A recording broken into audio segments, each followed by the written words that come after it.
बिस्मिल्लाहिर्रहमानिर्रहीम, अस्सलाम वालेकुम। Welcome to my YouTube channel. आप सब कैसे हैं? उम्मीद है सब खैरियत से होंगे। और आज जो मैं रेसिपी लेके आई हूँ आप लोग के लिए वो है बहुत ही ज़बरदस्त सा मीठा तैयार होने वाला है। यकीन जानिए इतना मज़ेदार होता है कि आप इसके आगे जो है सारे मीठे हो जाएंगे फेल, क्योंकि बनता ही बहुत ही लजीज सा है और बहुत ही ईजी सी रेसिपी है, बहुत ही झटपट तैयार होता है। तो फिर चलते हैं अपनी रेसिपी की तरफ। देखिए ये हमने लिए अच्छा मोटी वाली सवैयाँ ली हैं, ठीक है। मोटी वाली जो सवैयाँ आप मार्केट में मिल जाती हैं आसानी से। और ये चीनी है, चीनी हमने हस्बे ज़रूरत, आपको जैसा मीठा जितना रखना हो आप उतना ऐड कर लीजिएगा। 4 टीस्पून हमने इसमें लिया घी, ठीक है। सब्ज़ इलायची और ये थोड़े से हमारे पास है ड्राई फ्रूट्स, इसमें हमने बादाम, पिस्ते, किशमिश और थोड़े से अखरोट हमने लिए, ठीक है। और इसमें हम शामिल करेंगे 1 लीटर दूध हमने लिया, 1 लीटर दूध है हमारे पास। तो चले बनाना शुरू करते हैं। देखिए चूल्हे पे हमने रख दी थी पतीली, उसमें जो 4 टीस्पून हमने जो घी लिया था हमने वो डाल दिया। अच्छा वो थोड़ा सा मेल्ट होने देते हैं हम। जैसे कि थोड़ा सा मेल्ट होता है तो इसमें जो हमने सब्ज़ इलायची थी हमने वो ऐड कर दी। वो थोड़ा सा इसको जो है खुशबू आने तक थोड़ा सा इसको घी में हम कर लेते हैं फ्राई सी।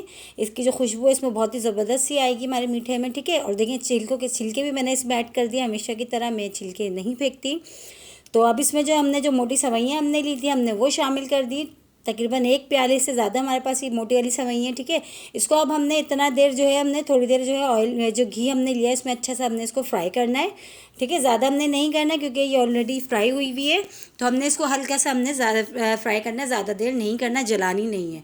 और इसमें हमने ड्राई फ्रूट्स भी जो थोड़े से थे वो हमने ऐड कर दिए, थोड़े से हमने एंड में गार्निश के लिए बचा लिए, ताकि जब तक हमारी जो सवैयाँ ये फ्राई अच्छी सी ऑयल में फ्राई होंगी घी में, तो ये जो ड्राई फ्रूट्स हैं हमारे ये भी बहुत अच्छे से फ्राई हो जाएंगे, ठीक है। इसके साथ ही दोनों चीज़ें अच्छे से फ्राई हो जाएंगी। तो तकरीबन देखिए फ्राई करते हुए हमें टाइम हो चुका है और जो है तकरीबन ड्राई फ्रूट्स भी हमारे बहुत अच्छे से फ्राई हो गए हैं और ये सवैयाँ ये भी फ्राई हो चुकी हैं। अब हम शामिल करेंगे इसमें दूध, जो हमने 1 लीटर दूध लिया था, ठीक है, वो शामिल कर देते हैं हम। हमने वो शामिल कर दिया, वो डाल दिया। देखें आँच अब हमने थोड़ी सी तेज़ करी हुई थी, तेज़ आंच पे हमने इसमें दूध भी ऐड कर दिया। अब इसको अच्छा सा हम इसको मिला लेते हैं ताकि सवैयाँ दूध बहुत अच्छे से, जो ड्राई फ्रूट्स हैं वो भी अच्छे से देखिए इस तरह मिक्स हो जाए। अब हम इसमें शामिल कर देंगे चीनी। जो हमने चीनी आपको बताई थी हस्बे ज़रूरत, हमने चीनी इतनी ली थी जितनी हमारे पास सवैयाँ थी, ठीक है। हमने उसी के बराबर दी थी, हमने वो भी डाल दिए। या अपने टेस्ट के हिसाब से मीठा कम या ज़्यादा कर लेते हैं। अब हमने इसको उतनी देर पकाना है जितनी देर ये गाढ़ा सा हो जाए, ठीक है। इस गाढ़ा हो जाएगा और ये सवैयाँ बहुत अच्छी सी गल जाएंगी। हम इतनी देर इसको हल्की आंच पे पकाएंगे। तो देखें तकरीबन जो है इसको पकाते हुए देखें पकते हुए टाइम हो चुका है और देखें इसकी थिकनेस देखें तकरीबन अब ये डन है। तो बस अब हम इसको डिश आउट करेंगे। अब ये फाइनल है क्योंकि ठंडा होने के बाद ये थोड़ा सा ही थिक होगा। तो तकरीबन थिकनेस जो है इसकी बिल्कुल जो है परफेक्ट है। अब हमने इसको निकालते हैं, डिश आउट करते हैं हम इसको।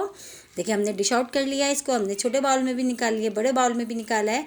और इतना ज़बरदस्त है देखिए ये मीठा तैयार हुआ है। एंड में हमने थोड़े से गार्निश के लिए बचा लिया था। अब इसको दावतों में बनाएं, यकीन जाने इतना ज़बरदस्त मीठा बनता है कि आपके मेहमान तारीफ़ किए बगैर नहीं रह पाएंगे। और इसी के साथ ही मेरे चैनल पर नए हैं तो मेरे चैनल को लाइक करें, शेयर करें, सब्सक्राइब करें। कमेंट्स बॉक्स में ज़रूर बताइएगा कि आज की रेसिपी आप लोगों को कैसी लगी। रेसिपी अच्छी लगी तो लाइक करना नहीं भूलिएगा और रखिएगा अपना ख्याल। इंशाल्लाह कल फिर हाजिर होंगी एक और रेसिपी के साथ। जब तक के लिए अल्लाह हाफिज़।